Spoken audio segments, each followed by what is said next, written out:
औज़ु बिल्लाहि मिनश्शैतानिर्रजीम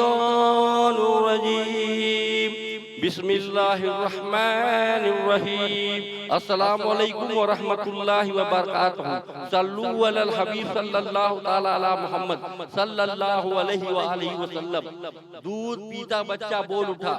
माँ बाप जब आवाज दे माँ बाप जब आवाज दे बिला उज़ू जवाब में ताखीर न कीजिए।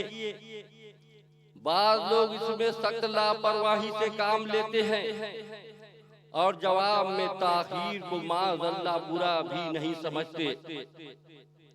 हालांकि अगर नफिल पढ़ रहे हैं और माँ बाप को इसका इल्म नहीं तो मामूली तौर पर भी अगर वह पुकारे तो नमाज तोड़कर जवाब देना होगा।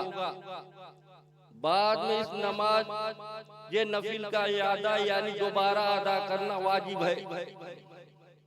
जो लोग वालिदैन की पुकार पर ख्वामख्वाह बेतवज्जही का मुजाहिरा करके उनका दिल दुखाते हैं वह सख्त गुनाहगार और अज़ाब नार का हकदार है।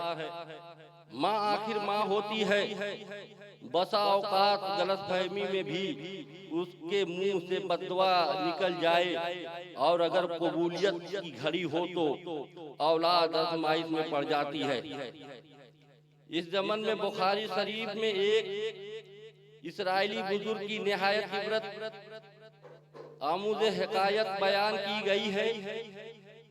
चुनांचे सुल्तान दो जहां सरवरे ज़ीशान सल्लल्लाहु ताला अलैहि वसल्लम का फरमान इबरत निशान है।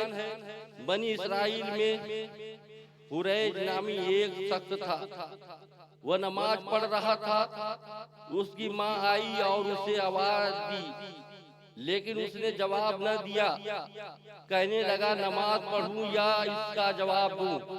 फिर उसकी माँ आई और जवाब न पाकर उसने बद्दुआ दी, या अल्लाह अज़्ज़ व जल इसे उस वक्त तक मौत न देना जब तक ये किसी फाहिशा यानी बदचलन औरत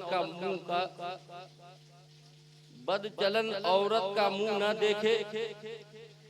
जुरैज एक दिन इबादत खाने में था। एक औरत ने कहा मैं उसे बहका दूंगी।